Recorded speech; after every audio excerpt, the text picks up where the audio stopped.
बच्चों, कैसे हो आप सब लोग। आई होप अच्छे होगे। चलिए स्टार्ट करते हैं हम लोग। आज जो है बायोलॉजी का chapter number 13, why do we fall ill. बेटे सेकंड टर्म में आने वाला बायोलॉजी की तरफ से एकमात्र यही चैप्टर है जो एक्सटर्नल की तरफ से है। ठीक है, इंटरनल में एक और चैप्टर आपका ऐड हो सकता है, तो उसके लिए भी आपको जो है उसका भी नोट्स और सारा डिटेल मिलेगा आपको। ठीक है, तो चलिए हम लोग स्टार्ट करते हैं इस चैप्टर को, why do we fall ill. सबसे पहले हम लोग जो है इसमें बात करेंगे हेल्थ का। So what is health. तो हेल्थ को जानने से पहले हम जरा सा जान ले कि किसी भी पर्सन के हेल्थ को मेंटेन करने के लिए क्या इंपॉर्टेंट है। तो आपके स्क्रीन पे दिख रहा होगा food and diet, exercise, family and friends, sleep and stress management. So one by one we discuss about all the things, है ना। तो सबसे पहला क्या इंपॉर्टेंट है, सबसे पहला इंपॉर्टेंट है फूड एंड डाइट। मतलब आप सभी पर्सन को क्या करना चाहिए, फ्रेश फूड खाना चाहिए। ठीक है, और जो आपकी डाइट होनी चाहिए वो मेंटेन होनी चाहिए। बट हमारे भारत में ना डाइट को लेकर के लोग बहुत कॉन्शियस नहीं है। क्यों? क्योंकि उनको कुछ आइडिया ही नहीं है डाइट के बारे में, है ना। तो किस एज के बच्चे को कितना प्रोटीन लेना चाहिए, कितना फैट्स लेना चाहिए, कितना मिनरल्स लेना चाहिए, कितना विटामिन लेना चाहिए, ये बहुत इंपॉर्टेंट है आज के डेट में। So you people also manage the diet chart. ठीक है, and every week or month you people have to also observe it कि यार हमारा डाइट सही जा रहा है कि नहीं जा रहा है। हम जो फूड ले रहे हैं क्या वो कंज्यूमिंग फूड है, मीन्स कि क्या वो हेल्दी फूड है। If yes, your food is also healthy and your diet is also good, तो आप क्या होगे, हेल्दी होगे। Second things, exercise. Nowadays we know that our work will be going to reduce. Why? Because machine is there. Machine के आ जाने से क्या हो रहा है, हमारा जो बॉडी वर्क है वो क्या हो जा रहा है, रिड्यूस हो जा रहा है। इसका इम्पैक्ट क्या है, इसका इम्पैक्ट ये कि हमारी बॉडी वीक होती जा रही है ना। हमारी बॉडी में स्ट्रेंथ नहीं आ पा रहा। तो स्ट्रेंथ कैसे आएगा, तो स्ट्रेंथ आने के लिए हमको करना है एक्सरसाइज। अगर हम एक्सरसाइज करते हैं then our body is also get to healthy and getting a more strength as compare to the other one. Third one, जो कि आज का सबसे बड़ा फैक्टर है, फैमिली एंड फ्रेंड्स। क्योंकि दोस्त भी आज के डेट में जो बातें बताते हैं वो आपको क्या करते हैं, घुमाने फिराने की बात होती है। 10 में से केवल 2 दोस्त ऐसे होंगे जो आपको ये सजेस्ट करेंगे कि चलो पढ़ते हैं, बाकी 8 बोलेंगे ना यार चलो खेलते हैं, ठीक है चलो घूम लेते हैं थोड़ा। तो इसलिए जो है थोड़े से ऐसे फ्रेंड्स से अपने आप को मेंटेन करना है। ठीक है, ताकि एक पहले अपना जो टारगेट है ना उसको अचीव करना है, फिर हम लोग जो है घूमने फिरने सारी चीज़ें लाइफ टाइम लगी रहेंगे। And most important things, family. Family is also giving that stress, pressure. बेटे तुम 9th में हो, नेक्स्ट ईयर तुम्हारा 10th होगा, बोर्ड होगा। ठीक है, वो आपको इस तरीके से हेडेक देते हैं, है ना। 2 घंटे पढ़ लिया, अभी तुरंत उठते हैं आप पढ़ के, तुरंत क्या होता है, कोई देखता है तो क्या बोलता है, यार खेल रहे हो, घूम रहे हो, टहल रहे हो। It means they will B also giving the pressure. तो अगर इस तरीके से अगर कंटिन्यूस अगर आपकी फैमिली या आपके फ्रेंड्स इस तरीके से आपको क्या कर रहे हैं, प्रॉब्लम क्रिएट कर रहे हैं, मीन्स इस तरीके से अगर आपको बार बार डिस्टर्ब कर रहे हैं, इसका मतलब आपको आपके हेल्थ के ऊपर उसका इम्पैक्ट पड़ेगा। ठीक है, सो आपकी फैमिली मेम्बर्स और आपके फ्रेंड्स को भी क्या होना चाहिए, आपके साथ कोऑपरेट करना चाहिए। ठीक है, चीज़ों को टैकल करना चाहिए, इससे क्या होगा, आपकी बॉडी हेल्दी होगी। Sleep, most important things once again. क्यों बेटे, कम से कम एक स्टूडेंट को ना 6 घंटे की नींद तो कम से कम लेनी चाहिए, और जब वो आपके लेवल पे हो। ठीक है, आपके लेवल का मतलब मैं बात कर रहा हूँ 9-10 तक के स्टूडेंट को ना कम से कम 6 घंटे तो सोना ही सोना चाहिए। अगर उससे छोटा बच्चा है, मीन्स क्लास 5th के नीचे का बच्चा है, तो उसको 8 घंटे सोने चाहिए। लेकिन अगर 6 ऑनवर्ड्स लेकर के 12th तक का बच्चा है तो कम से कम 6 घंटे तो सो जाए। कम से कम का मतलब मेरा मैक्सिमम समझो। ठीक है, कि मतलब 6 घंटे की नींद ले लो आप। ठीक है, ये नहीं कि अब कम से कम बोल रहा हूँ 6 घंटे तो आप 12 घंटे सोना स्टार्ट कर दिए। ठीक है, तो sleep is most important things. क्योंकि आधे घंटे या 1 घंटे की भी स्लीप अगर बनती है तो आप उसके बाद अगर आपने कभी ऑब्जर्व किया होगा तो आप फ्रेश फील करते हो। ठीक है। तो sleep is the most important things to activate your body, क्योंकि बॉडी क्या है, just like as a work as a machine, तो वो हमारे मशीन की तरह काम करती है बेटे। और जब मशीन की तरह काम करेगी, अगर उसको रिलैक्सेशन नहीं मिलेगा तो they will be generate the much amount of heat and also giving the ineffective work, वो अच्छे से काम नहीं कर पाएगी। So sleep is the most important things regarding to maintain the health. मेरे ख्याल से यहाँ तक आपको कोई परेशानी नहीं हुई होगी। हेल्थ को और मेंटेन करने के लिए most important part stress management, ठीक है, क्योंकि आज की डेट में ना हर जगह प्रेशर है। सुबह मॉर्निंग में जब आप सभी लोग उठते होगे तब से प्रेशर शुरू हो जाता है। वॉशरूम जाइए, बस ब्रश करिए, फिर उसके बाद आप स्कूल के लिए रेडी हो जाइए, देन स्कूल जाइए, स्कूल में जाने के बाद तुरंत कॉपी करेक्शन, होमवर्क, टीचर का आना, टीचिंग करना, सारी चीज़ें शुरू हो जाती हैं। After that you people have to come from the school in your home, फिर से वही कहानी, ट्यूशन जाना है, कोचिंग जाना है, घर पे पढ़ना है, सारी चीज़ें permanent, per day, every day you people have to facing this type of stress, क्योंकि जैसे टाइम आपको बॉन्डेड है, ये क्या है, हर एक सेकंड का स्ट्रेस है। तो क्वेश्चन, सर ये स्ट्रेस तो जेन्युइन चीज़ है ना, इतना तो लेना ही चाहिए, जेन्युइन चीज़ है और लेना भी चाहिए, लेकिन इसी स्ट्रेस को अगर आप मैनेज करके चलोगे, that is known as a management. मतलब 3 बजे अगर आपको या 4 बजे आपको उठना है मॉर्निंग में, ठीक है, अगर आप उसको स्ट्रेस मीन्स कि अगर आप उसको मैनेज नहीं कर रहे हो तो आप कभी भी 3 बजे या 4 बजे उठ नहीं पाओगे मॉर्निंग में। क्यों? क्योंकि आप उसको एक वर्क मान के मैनेजमेंट करके नहीं कर रहे हो। ठीक है, मैनेजमेंट करने का मतलब आप लेट नाइट सो रहे हो, so not possible you have to wake up at become 3 AM और 4 AM, पॉसिबल ही नहीं है। तो उसके लिए मैनेज क्या करना है, आप रात के 10 बजे तक सो जाओ, तब तो आप 3 बजे 4 बजे उठ पाओगे। तो ये मैनेजमेंट हो गया। तो स्ट्रेस आपको क्या करना है, मैनेज करना है। अब कोई बोल दिया यार कल तुम्हारा एग्जाम है, ऐसा थोड़ी ना होता है कि यार एक दिन पहले हम पूरी रात भर दिन भर पढ़ेंगे, नहीं, उसको मैनेज करो। रोज पढ़ना है, मुझे 2 घंटे पढ़ने हैं। अगर 2 घंटे पढ़ोगे तो लास्ट मोमेंट पे आपके ऊपर जो प्रेशर आता है वो नहीं आएगा, वही तो स्ट्रेस है, उसी को तो मुझे नहीं लेना है। और कैसे नहीं लेंगे, अगर हम रेगुलर मैनेज करते जा रहे हैं सारी चीज़ों को। तो होता है ना कि लोग बोलते हैं काम को कि यार छोड़ो कल कर लेंगे, तो किसी ने कहा है कि भाई कल करे सो आज करे, आज करे सो अब। सो सीन ये है कि अब का मतलब वो यही है, वो स्ट्रेस मैनेजमेंट है कि अगर आपने उसको मैनेज कर लिया ना तो कल की आपको टेंशन ही नहीं होगी, क्योंकि आज से अभी से शुरू कर रहे हो ना सारी चीज़ें करना। तो अगर कोई भी हेल्दी पर्सन है या उसकी हेल्थ को अगर हमको मेंटेन करना है तो ये 5 पॉइंट्स, ये 5 पॉइंट्स का एक मंत्र है। उसका फूड, उसका डाइट, उसका एक्सरसाइज, फैमिली फ्रेंड्स, स्लीपिंग और stress management, most important point है कि ये सारी चीज़ें अगर किसी भी पर्सन के पास है तो वो हेल्दी है। ठीक है, चलिए आगे। अब हम बात कर लेते हैं हेल्थ के डेफिनेशन की और उसके फेल्योरेंस की, कैसे फेल्योर हो जाता है हेल्थ हमारा, कैसे खराब हो जाता है। ठीक है, सो सबसे पहले हम बात कर लेते हैं एक डेफिनेशन जो हेल्थ के लिए एकदम सुटेबल है। हेल्थ क्या है? तो health is a state of physical, mental and social wellbeing. Physical means physical appearance जो आपको सामने से दिख रहा है। मेंटल, दिमाग की बात कर रहे हो कि भाई अगर अगर आप उस पर्सन से बात कर रहे हो, उसका हाव भाव कैसा है, उसका बिहेवियर कैसा है, mental activity. Social wellbeing, again friends and family and with neighbours, यही है सोशल। अगर उसका अपने फैमिली से नहीं बन रहा है, अपने फ्रेंड से नहीं बन रहा है, अपने नाइबर्स से नहीं बन रहा है, इसका मतलब वो क्या है, सोशल डिस्टर्ब है। तो अगर एक कोई भी हेल्दी पर्सन है तो उसका फिजिकल अपीयरेंस, मेंटल एबिलिटी और सोशल वेलबींग, ये तीनों इंपॉर्टेंट है। अगर इन तीनों में से किसी में भी एक में भी अगर वो परफेक्ट नहीं है, इसका मतलब वो अनहेल्दी है। तो क्या क्या कंडीशन इंपॉर्टेंट है गुड हेल्थ के लिए? तो सबसे पहले हमने बात करी, वही फिर से रिपीट कर रहा हूँ, good physical and social environment. Second one, good economic condition. Third one, social equality and harmony. ठीक है, तो सबसे पहले हम बात कर लेते हैं good physical and social environment. तो गुड फिजिकल इन्वायरमेंट तो बेटे आपको खुद से मेंटेन करना पड़ेगा। आपकी फिजिकल अपीयरेंस कैसी है ना, ये आप मेंटेन करोगे कैसे?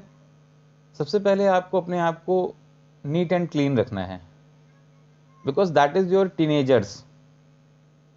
ये जो एज है आपका वो टीनेजर्स का एज है, और इसमें आपकी बॉडी में बहुत सडनली चेंजेस आते रहते हैं, हार्मोनल चेंजेस हैं, एंड सो ऑन थिंग्स। इससे क्या होता है कि जब आपकी बॉडी में बहुत सारे चेंजेस सडनली आते हैं, then you people have not to feel the comfort, और जब आपको कंफर्ट फील नहीं होता है तो आप ऐसा छोड़ देते हो सारी चीजें, जिससे आपका जो फिजिकली है वो आप प्रॉपर नहीं दिखते हो। इट मीन्स क्या करना है आपको कि अपने आप को मेंटेन करना है। तो सबसे पहला क्या इंपॉर्टेंट है, सबसे पहला इंपॉर्टेंट है कि क्लीननेस, है ना। आपका एनवायरमेंट क्लीन होना चाहिए, आपका सराउंडिंग्स क्लीन होना चाहिए, गुड सैनिटेशन, साफ सफाई होनी चाहिए। जो भी वेस्ट है उसको एक तरफ करिए, अपनी बॉडी, खुद की बॉडी का भी वेस्ट, जैसे छोटे बच्चे होते हैं कि कपड़े को 2 दिन 3 दिन 4 दिन पहन लेते हैं, बट आपकी एज के पर्सन के साथ अगर ऐसा हो रहा है, इट मीन्स कि दे will be create a problem, है ना। इसका मतलब क्या हो गया कि वहां पे जो सैनिटेशन है, वो साफ सफाई जो है आपको बहुत अच्छे से रखनी है। प्रॉपर गार्बेजिंग, ठीक है। तो प्रॉपर गार्बेजिंग भी बहुत इंपॉर्टेंट है, क्योंकि अगर इधर उधर कूड़ा कचरा फेंकते हो तो बोला ना कि आपके बॉडी के अंदर चेंजेस बहुत सडन होते हैं, तो आपको ज़्यादा प्रॉब्लम होगा, ठीक है। आगे बढ़ते हैं, चलिए। तो प्रॉपर गार्बेजिंग हो गया आपका। इसके बाद बेटे जो इम्पोर्टेंट है, क्लीन ड्रिंकिंग वाटर। तो क्लीन ड्रिंकिंग वाटर पे एक थोड़ा सा हम आपको थोड़ा सा डिटेल ले चलेंगे वाटर पे, क्योंकि आपको मालूम होना चाहिए कि आपके अर्थ का 2/3 पार्ट जो है वो वाटर है। लेकिन इस 2/3 पार्ट में क्या है ना, 2/3 पार्ट को अगर हम एक कैलकुलेशन के प्रोसेस से समझे, तो आउट ऑफ 100 में से 70% जो है वो वाटर है। इस 70% का 99% वाटर जो है वो इम्प्योर वाटर है। वो क्या है, तो वो इम्प्योर वाटर है। इम्प्योर वाटर बोले तो सॉल्ट वाटर हो सकता है, या आइस के फॉर्म में हो सकता है, या ग्लेशियर के फॉर्म में हो सकता है, या जो है आपके डर्ट, जैसे सीवर हो गया, या इस तरीके से, मीन्स कि पूरी तरीके से क्या है, डर्ट वाटर है। जो पोटेबल वाटर या ड्रिंकिंग वाटर है वो कितना है, तो उस 70% का केवल 1% है, ठीक है। नेक्स्ट ये हो गई भाई कि हमारा फिजिकल एंड सोशल एनवायरनमेंट हमारा कैसा हो। चलिए नेक्स्ट पार्ट पे आते हैं बेटे, गुड इकोनॉमिकल कंडीशन। तो आज की डेट में पैसा सबसे इंपॉर्टेंट चीज़ है, ठीक है। इसके बिना ना आपका सर्वाइवल जो है बहुत प्रॉब्लम है। तो जो कोई भी पर्सन हो, अगर उसकी इकोनॉमिकल कंडीशन सही नहीं है, इसका मतलब वो अनहेल्दी होगा। क्यों, क्योंकि बेटे उसको प्रॉपर न्यूट्रिएंट मिलेगा ही नहीं। क्यों, क्योंकि उसके पास प्रॉपर मीन्स फ्रेश फूड होगा नहीं, जो भी होगा वो क्या होगा, अनहेल्दी फूड हो सकता है, या सेम फूड को वो कंज्यूम करता रहता है रेगुलर। तो इसके कारण क्या होगा, उसके अंदर माल फंक्शनिंग, मॉल न्यूट्रिशन हो जाएगा, तो जो उसके लिए प्रॉब्लम है। तो इकोनॉमी को मेंटेन करने के लिए क्या जरूरी है भाई, जॉब जरूरी है, ठीक है। तो इसलिए हमारे पास जॉब अपॉर्चुनिटी बहुत अच्छी होनी चाहिए, या हमारा जो बिजनेस है वो भी चलता रहे, ठीक है। और आज की डेट में जहाँ तक हमारा कैलकुलेशन है कि भाई बिजनेस ज़्यादा सही है, ठीक है, एज कंपेयर टू जॉब। आगे बढ़ते हैं। तो बेटे इसमें क्या है, अगर आपकी इकोनॉमिकल कंडीशन को मेंटेन करना है, इट मीन्स कि गुड जॉब अपॉर्चुनिटीज़ आपके पास हो, और साथ ही साथ अगर जॉब नहीं है देन आपका बिजनेस बेहतरीन होना चाहिए। इससे क्या होगा, आप much amount of money earn करोगे, और जब मच अमाउंट ऑफ मनी होगा आपके पास, तो much amount of nutritive food आप परचेस कर सकते हो मार्केट से। और अगर न्यूट्रिटिव फूड ले रहे हो, इसका मतलब आप, सिंपल सी चीज़ है, आप हेल्दी होगे, आपकी लाइफ मेंटेन होगी, आपके सारे नाइबर्स, फैमिली मेम्बर्स सारे हैप्पी होंगे, ठीक है। क्योंकि आज के डेट में सबको सिर्फ एक चीज़ दिखता है, और वो है पैसा। नेक्स्ट थर्ड केस हमारा आता है सोशल इक्वलिटी एंड हार्मोनी। तो आज के डेट में तो ये बाइस कह सकते हो आप, कि मेल एंड फीमेल एंड, ये कह सकते हो कि भाई वो छोटी जात है बड़ी जात है, तो ये सारी चीज़ें बहुत कम है, डिस्क्रिमिनेशन बहुत कम है। तो सोशल इक्वलिटी आज की डेट में हमको रखना भी चाहिए, क्योंकि जब अगर हमारे दिमाग में सब पुरानी सोच की चीज़ें रहेंगी ना, तो हम कभी ग्रोथ नहीं कर पाएंगे, और हमारी हेल्थ भी अच्छी नहीं होगी। क्योंकि हम जिस भी शहर की बात करें, वाराणसी शहर की भी बात करते हैं अगर, तो जो सामने हमारे जिस वेंडर से हम सब्जी ले रहे हैं, जहाँ से भी हम कुछ खा पी रहे हैं, क्या पता वो किस जात का है, किस बिरादरी का है, ठीक है। फिर भी हम उससे परचेस करते हैं, और जो भी चीज़ें हमारी नीड की चीज़ें हैं, हम उसको वहाँ से परचेस करते हैं और उसको यूटिलाइज करते हैं। लेकिन अगर हम ये सारी चीज़ें देखने लगे, तो हो सकता है कि बहुत सारे लोग जो है कुछ खरीद ही ना पाए, कुछ खा ना पाए, तो they will B feel the problems. ठीक है, तो सोशल इक्वलिटी होनी चाहिए। और हार्मोनी मीन्स कि जो आपकी इन्वायरमेंट की जो कंडीशन है, मीन्स जो आपका नाइबर्स है या जो आपका आस पड़ोस है वो भी बहुत बेहतरीन होना चाहिए, शांति होना चाहिए, पीसफुल। बट ठीक है, शांति बहुत जरूरी है बेटे। बट लेकिन आज की डेट में अगर आप अपने अगल बगल देखो तो बहुत सारे लोग बहुत एक्टिव होते हैं विदाउट एनी रीजन। मतलब उनको गुस्सा बहुत आता है, वो लड़ाई बहुत करते हैं, है ना। आप अपने स्कूल में या कॉलेज में जो स्टूडेंट भी होते हैं उनके अंदर भी ये चीजें होती हैं। हर छोटी से छोटी बात पे वो बहुत एग्रेसिव हो जाते हैं। तो आपके अंदर अगर हो रही है, इसका मतलब ये कि आपके अंदर भाई, बोला ना, टीनेजर्स है आप। तो जब टीनेजर्स हो, इसका मतलब ये क्या हो गया कि जो आपका एज है ऐसा जिसमें हार्मोनल चेंजेस हो रहे हैं, then you people are going to more aggressive. आप ऑटोमेटिक एग्रेसिव मूड में रहोगे। कैसे मैनेज करें? तो अपने आप को कंट्रोल करना है। ठीक है। सेकंड चीज, जो और अदर लोगों की जो बात कर रहा हूं कि भाई उनके अंदर भी नहीं है, वो ये सारी चीजें ना इसी एज से स्टार्ट करते हैं। टीनेजर्स बेटे एक ऐसा एज होता है जहां से ही आपकी लाइफ जो है या तो बन जाएगी या तो बिगड़ जाएगी। बनने वालों में जो परसेंटेज है वो 10 का है, बिगड़ने वाले में जो परसेंटेज है वो 90 का है। ठीक है, आज के डेट में, क्योंकि जो भी हम फूड खा रहे हैं ना उसमें बहुत मच अमाउंट में हम केमिकल फर्टिलाइजर यूज करते हैं और उसी को कंज्यूम करते हैं। इसका इम्पैक्ट वो सीधे हमारे ब्रेन और बॉडी दोनों पे करता है, जिसके कारण क्या होता है, एग्रेसिवनेस हमारी बॉडी में बढ़ भी जाता है। और इसके बारे में ना हमारे जो पेरेंट्स हैं उनको भी बहुत सोचना चाहिए, क्योंकि जब तक पेरेंट्स जो है इन सब चीजों को टैकल करके आपकी सारी चीजों को, क्योंकि उनको पता नहीं होता है ये सब एज का में फैक्टर्स क्या होते हैं, क्योंकि हर कोई उस लेवल पे एजुकेट हो ये बहुत बड़ी बात है। तो इसका इम्पैक्ट ये पड़ता है कि आप अपने फैमिली मेंबर से दूर होते जाते हो। ठीक है, तो इसलिए जो है आपके इन्वायरमेंट में, मतलब आपके आस पड़ोस, आपका परिवार जो है वो क्या होना चाहिए, सोशल इक्वलिटी के साथ साथ जो है पीसफुल वाला होना चाहिए, मीन्स शांति वाला होना चाहिए, क्योंकि झगड़े से किसी का आज तक कुछ भला नहीं हुआ। तो means again I repeat it, अगर फिजिकल सोशल इन्वायरमेंट आपका सही है तो द बेस्ट, आप हेल्दी हो। इकोनॉमिकल कंडीशन अगर अच्छी है तो भी आप हेल्दी हो। और सोशल इक्वलिटी एंड हार्मोनी अगर आपकी बेहतरीन है, पीसफुल है, तो भी आप जो है क्या हो, हेल्दी हो। नेक्स्ट स्टेप में बात करते हैं, कुछ कैरेक्टरिस्टिक फीचर लेते हैं गुड हेल्थ का। अगर कोई पर्सन है जो free from sickness and disease, अगर उसको कोई बीमारी नहीं है और वो पतला दुबला भी नहीं है, ठीक ठाक है, then we are also saying that is healthy.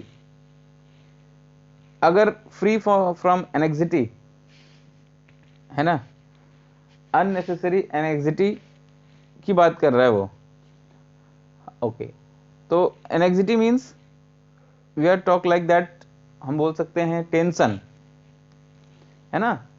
लेकिन आज के डेट में सबको टेंशन है, लेकिन क्या उसमें हम ऐड कर सकते हैं वर्ड मैनेज। अगर हम उस टेंशन को क्या करते चले, मैनेज करते चले हैं, तो भी आप हेल्दी हो। लेकिन without manage, if you are showing the aggressiveness, जैसे अभी बोला ना कि आपका एज क्या है, टीनेजर्स है, और आपको क्या हो रहा है कि अगर आपको किसी ने डांट दिया तो आपको क्या लगता है, यार मेरी बेइज्जती हो गई, then you people have to going on the aggressive stage, तुरंत गुस्सा हो जाते हैं, कैसे आपने डांट दिया यार। ठीक है, तो इसको क्या करना है, मैनेज करना है। क्यों? क्योंकि ये आपकी प्रॉब्लम नहीं है, ये आपके एज की प्रॉब्लम है। बोलो ना, टीनेजर्स में आपको ये सारी चीजें आएंगी, ईगो आएगा आपके सामने। So avoid this type of things. So आपको क्या करना है, टेंशन मुक्त रहना है। Next, free from social and psychological tension. बहुत सारे लोग, जैसे बताया ना कि बहुत सारे लोग अभी आपको बहुत परेशान करेंगे, अच्छा बेटा नेक्स्ट ईयर बोर्ड है, कुछ पढ़ लिख नहीं रहे हो, घूम रहे हो केवल दिन भर, ये वो सारी चीजें। तो इस तरीके का जो भी आपको सोशल या जो आपको साइकोलॉजिकल टेंशन मिलता है ना इन्वायरमेंट से, उससे बचना है आपको, अगर आपको हेल्दी रहना है तो। Self confidence, most important things, एकदम हाई लेवल पे होना चाहिए, लेकिन सेल्फ कॉन्फिडेंस हाई होना चाहिए, ओवर कॉन्फिडेंस में नहीं जाना चाहिए। मीन्स कि हमको जो आता है वो द बेस्ट है और हम सीखेंगे। Always you people have to going on the learning, हमेशा भागो सीखने के पीछे। अगर आपको आता है बहुत अच्छी बात है, लेकिन ये आप उसको अगर आप 100% मान ले कि यार मेरे को हमेशा 100% आ रहा है, इसका मतलब आप 0 हो जाओगे फिर, है ना। जैसे क्लास में क्या होता है, जब छोटे आप रहे होगे तो अगर सपोज करो कि 40 स्टूडेंट है, देन काउंटिंग जब स्टार्ट होती थी 1 2 3 4 5 6, जैसे 100 होता था उस बच्चे को बैठा दिया जाता था, दूसरे बच्चे को स्टार्ट किया जाता था, फिर दूसरा बच्चा भी 1 to 100 करता था, फिर थर्ड स्टूडेंट को स्टैंड अप किया जाता था। चलो ठीक है यार, आप बताओ। इसका मतलब ये हो गया कि जैसे 100 आएगा ना, वहां के बाद क्या होगा, डिक्रीजमेंट होगा। तो आपका कॉन्फिडेंस, सेल्फ कॉन्फिडेंस हाई होना चाहिए, बट ओवर कॉन्फिडेंस नहीं होना चाहिए।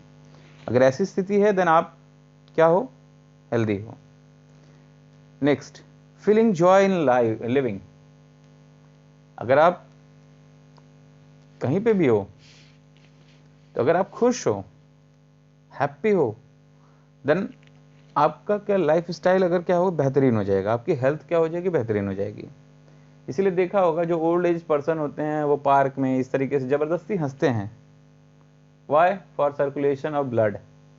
लेकिन आप ऑटोमेटिकली अगर हैप्पी हो, you could not be take the tension regarding some normal way. अगर छोटी छोटी बातों का भी अगर आप टेंशन नहीं ले रहे हो, तो इसका मतलब ये क्या हो गया ना कि आप हेल्दी हो। तो लाइफ में हमेशा खुश रहने की कोशिश किया करो, क्योंकि सामने वाला तुमको हमेशा दुखी करने के लिए तैयार रहता है। ठीक है, next, ability to work efficiently and at its best. किसी भी काम को करो ना तो मन लगा के करो, और तब तक करते रहो जब तक कि आप उसमें परफेक्ट नहीं हो जाते हैं। फिर से मैं बोल रहा हूं, किसी भी काम को करो तो मन लगा के करो, और तब तक करते रहो जब तक कि आप परफेक्ट नहीं हो जाते हैं। जैसे कि आज के डेट में आपसे टीचर पूछता है, बेटे आपका एम क्या है, तो उस एम को पाने के लिए तब तक आप पढ़ते रहो जब तक कि आपका वो एम अचीव ना हो जाए, और उसके रास्ते में आने वाले हर एक प्रॉब्लम्स को आपको शॉर्ट आउट करना है, हर एक चीजों को डिस्कस करना है, और एक लिमिट से थोड़ा सा ज्यादा पढ़ के रखना है। ठीक है, जो उसकी लिमिट है ना उससे थोड़ा सा ज्यादा पढ़ो। अगर कोई टीचर कहता है आपको 4 घंटे पढ़ने चाहिए ना, आप 5 घंटे पढ़ो, थोड़ा सा ज्यादा। इससे आपकी इफिशियंसी बढ़ जाएगी, आपके वर्क की इफिशियंसी बढ़ जाएगी, जो आपका बेस्ट से भी बेस्ट वर्क होगा। ठीक है, तो आज के लिए बस इतना ही। नेक्स्ट स्लाइड में हम लोग नेक्स्ट डे डिस्कस करेंगे, और वो जो डिस्कशन होगा वो होगा difference between the health and disease पे। ठीक है, सो कैसा लगा आपको ये क्लास, जरूर से कमेंट करिएगा और रिप्लाई करिएगा। ठीक है, गुड डे, बाय बाय।